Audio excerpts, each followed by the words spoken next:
Hi everyone, and welcome to a brand new season of Amplify plus MBA. In this season, I have some amazing guests on the show, UQ MBA alumni, some very, very special people, and I can't wait for this new season because it's been a little while since this launched, and it's really fun to be back. And I'm so thankful for people like my very special guest, Adrian Cullen, for joining me today.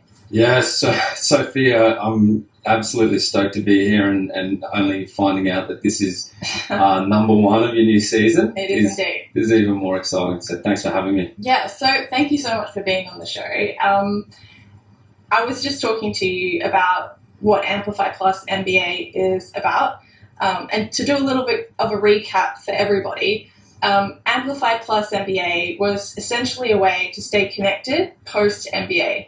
I think a lot of us put so much effort, time, and money into doing the MBA, and then that experience, if we can prolong that and tap into that cohort and that energy and motivation throughout life, then I think that's a really positive thing. So essentially that was the purpose. That is the purpose of this podcast. So Adrian, thank you so much for joining me. You are a agri-food investment lead, senior advisor for the Americas at AusTrade. I met you through the MBA, and we could talk a little bit about that. And through UQ Ventures, you went over to Tel Aviv while I was there as well with UQ. And I really admired what you did and that experience, and it kind of inspired me to go and connect with UQ Ventures too. You have an ed tech background, an education background as well. So I'm really excited to learn so much more about you. But let's kick off with how we first met, which I think was our first year.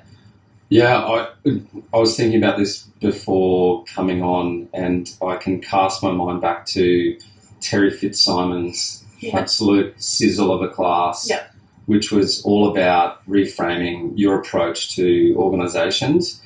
And I think with that cohort, because the way the class was structured, there was a lot of engaging activities, and we were asked to, finalise that with a presentation that was quite unique. I think it brought that cohort quite close together, and I remember then just bumping into you and alongside of you throughout the rest of the MBA. And then obviously in Tel Aviv, we hung out, you with UQ MBA, I was over there with the UQ Ventures doing an internship in a fintech over there, and then just, the social activities,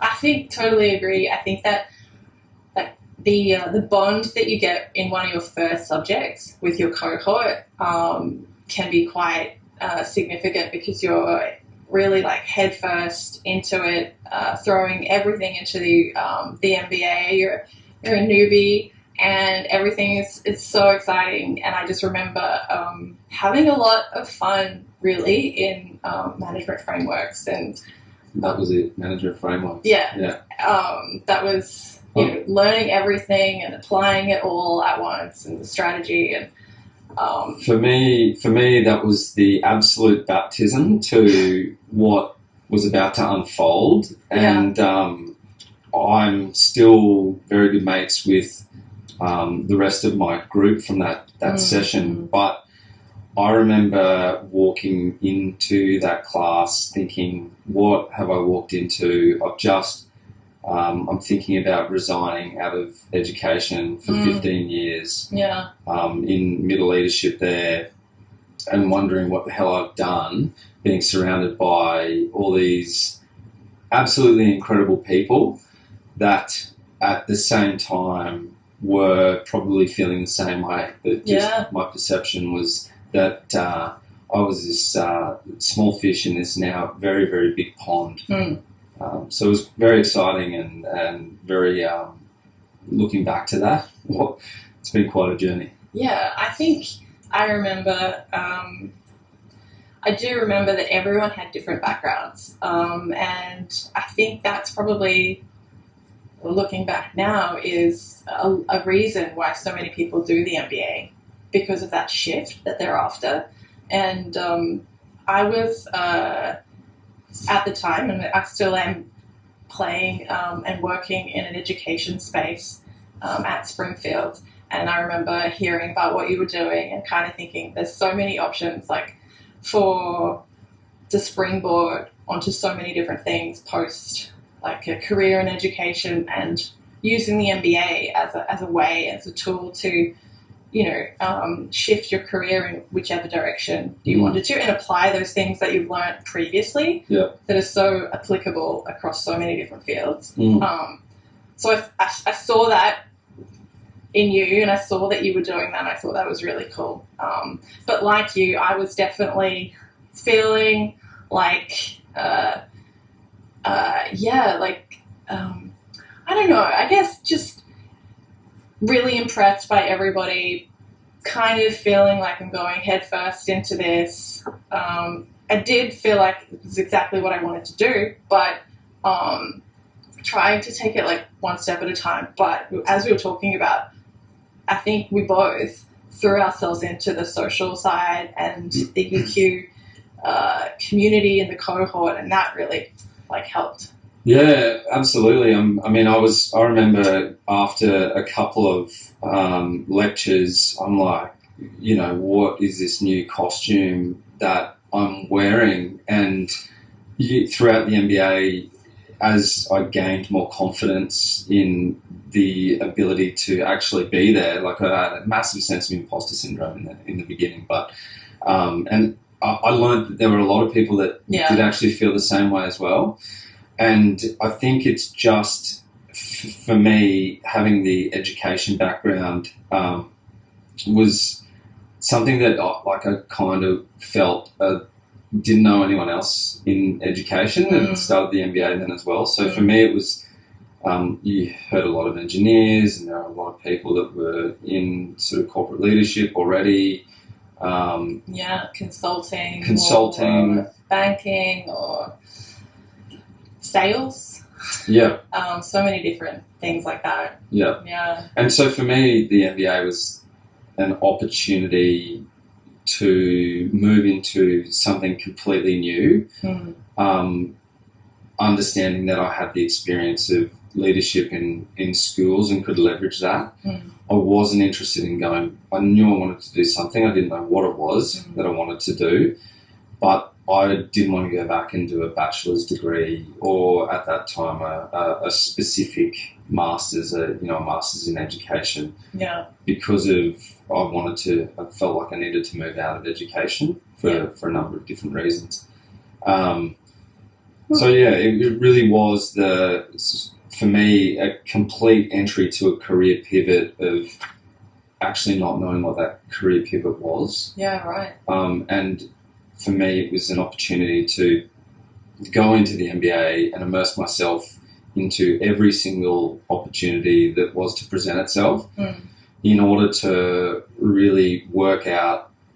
I had a list of criteria that I wanted to achieve for my next career move, but I didn't know what that was. And so the MBA was about finding those opportunities to then channel towards something, a new career. I love that. I think I can definitely relate, and I'm sure so many people can, to having that idea and that feeling that you're working towards, and what you want and how you want to live your life and what you want to be working on, and that meaning behind it. Can certainly understand that and relate to that. For me, I wasn't sure exactly, and I've always kept my options open. And I think that's the nice thing about the MBA. You can talk to people in different areas and learn what they're doing. Going back to UQ Ventures, twofold. When I was going to San Francisco, obviously I saw what you did in Tel Aviv, and I thought that's really cool. I want to have a go at that. And that was just after my my capstone, which was the entrepreneurship one, and Cameron took us to UQ Ventures and we had a look and it was pretty cool. So I applied. But when I was over there, we met with AusTrade and TIQ, and we had some presentations from AusTrade and TIQ. They're both in this building in downtown San Francisco. I think it's yeah, it's kind of colloquially known as Australia House. Australia House, yeah. Because there's so many. Like, I think there's Invest New South Wales, Global Victoria. There's a bunch of them in this building, and the landing pad for AusTrade is there. So I love listening to it because I think, to an extent, what I do already is about like attraction and investment in a region, and AusTrade is doing that, and so is TIQ at like a larger global level. Yeah. And I think, I just find that so interesting and fascinating. So tell me about like how you view that and what you're loving now. Yeah, the landing pad when I was in Tel Aviv with UQ Ventures, it was a similar setup, right? But in Tel Aviv, AusTrade has. Just for a bit of background on AusTrade, AusTrade is the federal government's commercial arm that focuses on investment promotion, so attracting productive foreign direct investment into Australia, and then supporting Australian companies to export to the world. The other remit of AusTrade is supporting the international education policy, so AusTrade is responsible for that. Right. And also Tourism Australia, writing the Tourism Australia policy, and we released, there's a policy at the moment, Thrive 2030, which is the recovery post-COVID. I'm on the investment side, but where I didn't know about AusTrade prior to going to Tel Aviv. Yeah, okay. And it was, while I was in Israel, there was this company that was an atmospheric water generator, and they essentially could plonk this generator in the middle of nowhere and it could generate water out of the air. Yeah, cool. This was at the time when we had bushfires, we had droughts. You can isolate these water generators onto a farm and they can produce 10,000 litres a day. So I started working with this company and looked at how can I get this company into Australia, and that's where, after the introduction to AusTrade, the landing pad program through the UQ Ventures program, that accelerated that, and then that got my interest of actually, you know what, AusTrade is the company, the organisation that I want to be working for. Yeah. And that was probably the first time I really started to spearhead my interest towards what I wanted to do. And that's so cool. Yeah, and so my role now is to support investors from the Americas region, which is Canada down all the way to the bottom of South America. Wow. That are that are companies in the agri-food sector. So this is everything from your primary producers, you know, cattle, broadacre cropping, through to ag and food tech companies that is getting quite a lot of attention globally around the world, particularly with some of the food security issues around the world. And it's an opportunity to bring these companies to Australia, with the North Star being we want to bring in investment that is going to create economic benefit for Australia, either through jobs, either through creation of new infrastructure, bringing in new IP or technology that doesn't exist in Australia already. Right, cool. Yeah.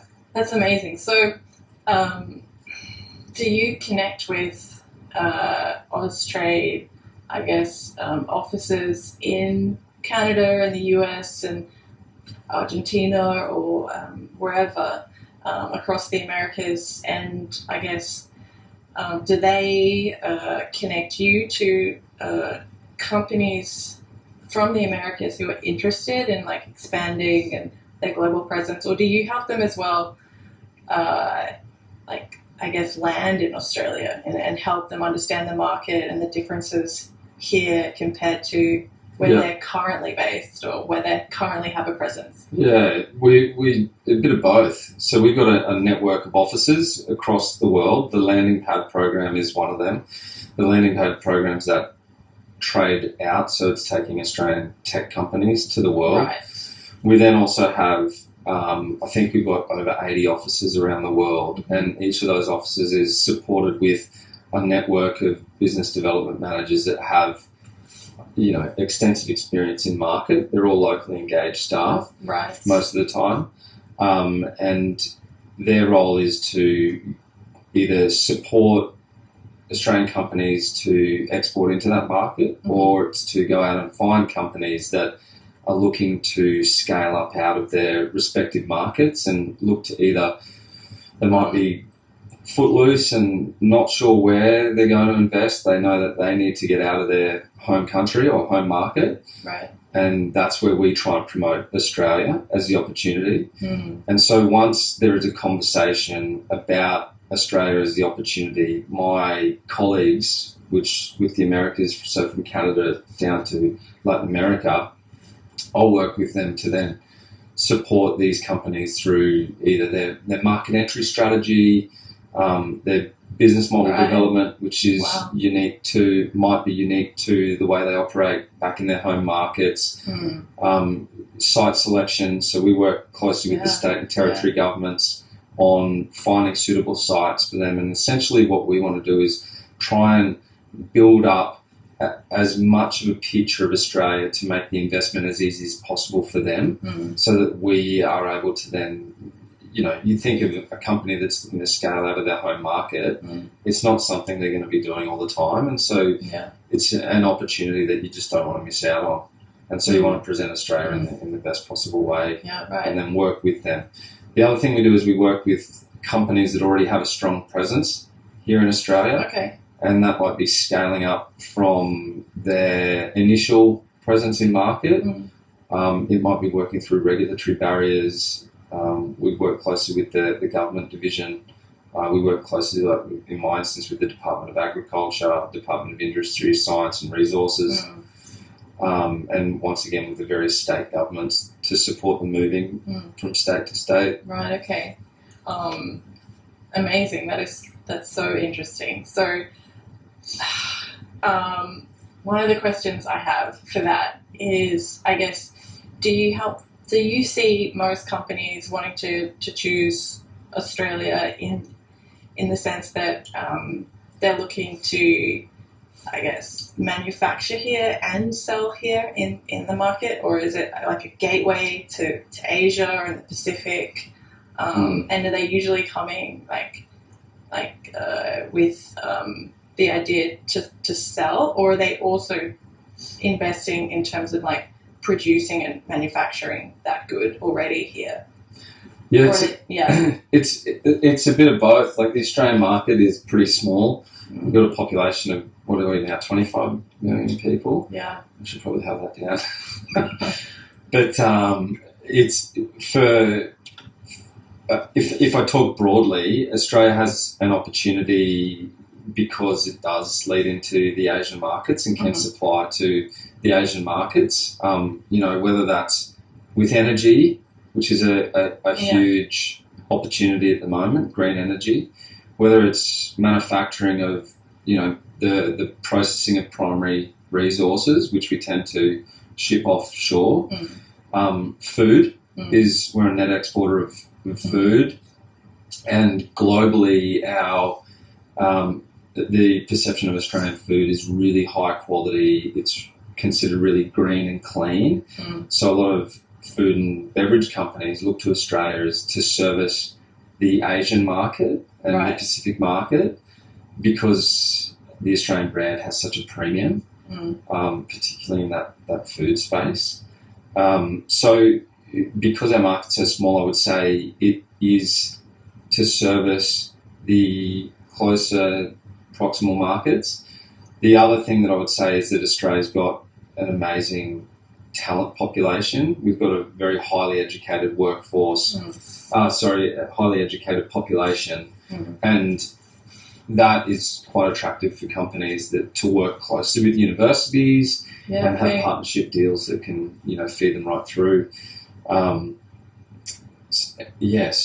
the other really interesting thing that's come up is the Australian market, because of the small population, because we've got such a diverse range of cultures and different ethnic groups. Australia is a really fantastic innovation test market. Right. So you can get things into market really quickly, and you can get a broad cut of the human population and to see whether a product does or does not work. Yeah, okay. So a lot of it's quite unique. Yeah, right. Particularly in this end of the world.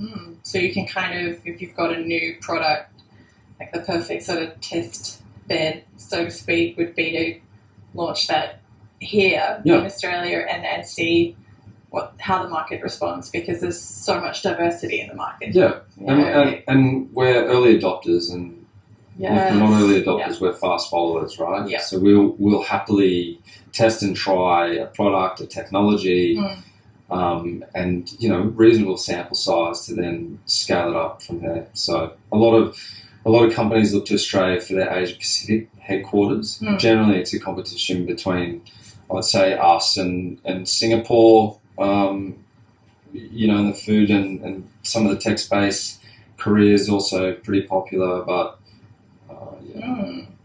yeah, right. I think for sure what I've experienced in terms of what I do and attracting investors to Australia. Sometimes the angle that we emphasize, and what you've spoken about before, is I guess that lifestyle tourism element, as well as like the current population and the skilled workforce. So the company is wanting to come here, they're not going to struggle to attract talent, because the talent is here, so you can get local talent, but you can also attract global talent because the lifestyle is really attractive. Absolutely. It's a nice place to live, so